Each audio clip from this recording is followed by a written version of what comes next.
Railway की तैयारी करें अब हमारे साथ। RRB NTPC group D first stage daily practice set mock test on daily basis. We are giving 15 exam oriented questions for you. In this video series, we will also solve previous year exams paper latter phase. You can examine yourself before RRB examine you. For more practice, you can purchase our books on railway exams from given link of Amazon. Get selected in railway exams without coaching in first attempt. And now, questions and answers. Question number 1.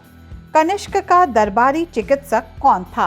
Option A Charak, B Dhanvantari, C Nagarjuna, D इनमें से कोई नहीं। सही जवाब होगा option A. चरक कनिष्क का दरबारी चिकित्सक था। कनिष्क कुषाण शासकों में सबसे महान था। Question number 2। वो अंतिम हिंदू राजा जिसने हिंदू स्वराज स्थापित करने में कुछ हद तक सफलता पाई थी, वो थे option A Chhatrapati Shivaji, B Rana Pratap, C Chandragupta Maurya, D Rana Sanga. सही जवाब होगा ऑप्शन ए। छत्रपति शिवाजी अंतिम हिंदू राजा थे जिन्होंने हिंदू स्वराज स्थापित करने में कुछ हद तक सफलता पाई। Question number 3।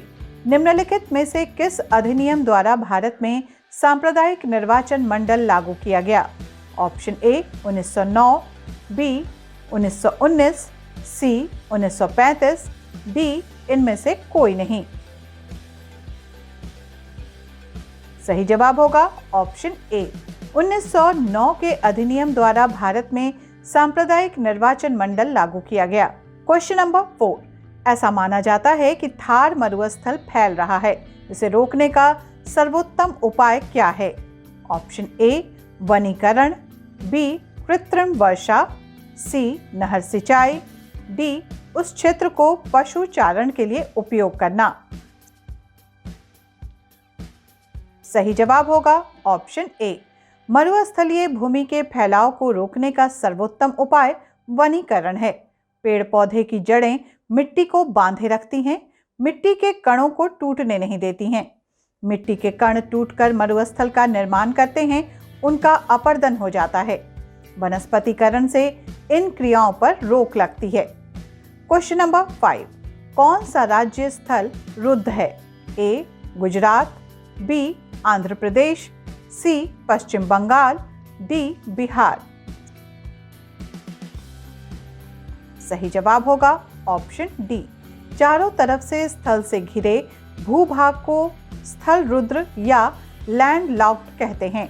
बिहार का भूभाग चारों तरफ से स्थल से घिरा हुआ है।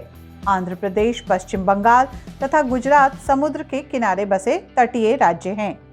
Question number 6। भारत में अंतर्राष्ट्रीय सीमा की सबसे अधिक लंबाई निम्न से विभाजित है। ए चीन, बी नेपाल, सी पाकिस्तान, डी बांग्लादेश। सही जवाब होगा ऑप्शन ए। भारत में अंतर्राष्ट्रीय सीमा की सबसे अधिक लंबाई चीन से विभाजित है। भारत के 4 राज्य हिमाचल प्रदेश, उत्तराखंड, सिक्किम तथा अरुणाचल प्रदेश तथा केंद्र शासित प्रदेश लद्दाख तथा जम्मू कश्मीर से चीन की सीमा संलग्न है। Question number 7।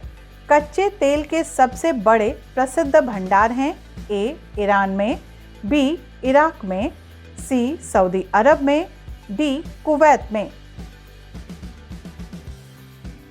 सही जवाब होगा option C.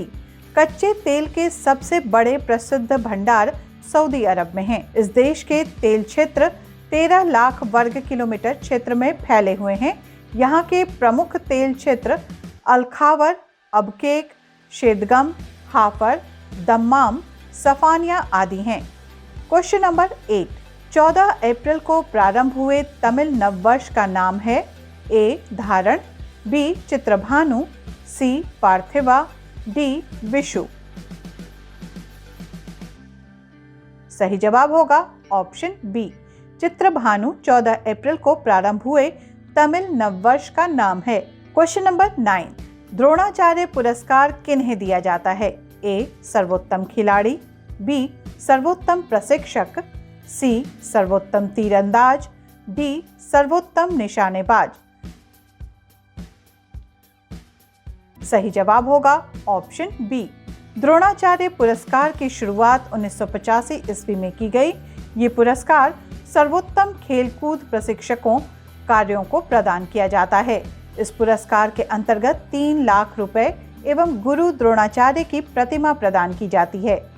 Question number 10, vitamin D अनिवार्य है। ए ऑस्टियोआर्थराइटिस से बचने के लिए, बी भोजन से मैग्नीशियम के अवशोषण के लिए, सी भोजन से कैल्शियम के अवशोषण के लिए, डी मजबूत तथा स्वस्थ अस्थियां बनाने के लिए। सही जवाब है ऑप्शन सी। विटामिन डी एक हार्मोन के रूप में कार्य करता है। इसका कार्य भोजन से कैल्शियम तथा फास्फोरस का अवशोषण करना है। क्वेश्चन नंबर 11, औषधियों और उनके कार्य का अध्ययन क्या कहलाता है? ऑप्शन ए औषधि निर्माण, बी जीवाश्म प्राणी विज्ञान, सी औषधि प्रभाव विज्ञान, डी जीवाश्म विज्ञान। और इसका सही जवाब होगा ऑप्शन सी। औषधियों और उनके कार्य का अध्ययन औषधि प्रभाव विज्ञान यानी कि फार्माकोलॉजी कहलाता है। क्वेश्चन नंबर 12, भारत में वित्तीय घाटे का मुद्रीकरण प्राप्त किया जाता है। ए सार्वजनिक खर्च घटाकर, बी नए करेंसी नोट छापकर, सी ब्याज दर बढ़ाकर, डी सरकार द्वारा ऋण लेकर। सही जवाब होगा ऑप्शन डी। केंद्र सरकार के लिए भारतीय रिजर्व बैंक की निबल साख में होने वाली वृद्धि को मुद्रीकृत घाटा कहा जाता है। वर्ष 1997 से भारत में घाटे के बजट के वित्त पोषण पद्धति बदल दी गई है। अब नोट छापकर घाटा पूरा करने की बजाय आरबीआई से ऋण लेकर घाटा पूरा करने पर बल दिया जाता है। क्वेश्चन नंबर 13, निम्न में से कौन पेराम्बूर में स्थित नहीं है? A integral coach factory, B carriage and wagon workshop, C locomotive workshop, D railway printing press. और सही जवाब है option D, railway printing press Perambur में नहीं है। पेराम्बूर में रेल के डिब्बे बनाए जाते हैं। क्वेश्चन नंबर 14, अशोक किस राजवंश से संबंधित था? ए हर्यक, बी मौर्य, सी गुप्त, डी इनमें से कोई नहीं। सही जवाब है ऑप्शन बी, अशोक मौर्य वंश से संबंधित था। राजगद्दी पर बैठने के समय अशोक अवंती का राज्यपाल था। क्वेश्चन नंबर 15, बॉक्साइट अयस्क से NaOH की क्रिया से बनता है। Option A AiOH3, option B Ai2O3, option C NaAiO2, D Na2aIO2। और इसका सही जवाब होगा ऑप्शन सी। बॉक्साइट को पीसकर जब सोडियम हाइड्रोक्साइड के साथ 150 डिग्री सेल्सियस तक गर्म करते हैं तो सोडियम मेटाअल्मुनेट का घोल बनता है। और इसी के साथ ये सेट यहीं समाप्त होता है। अगले सेट में नए सवालों के साथ आपसे मिलेंगे। तब तक के लिए दीजिए इजाज़त। नमस्कार।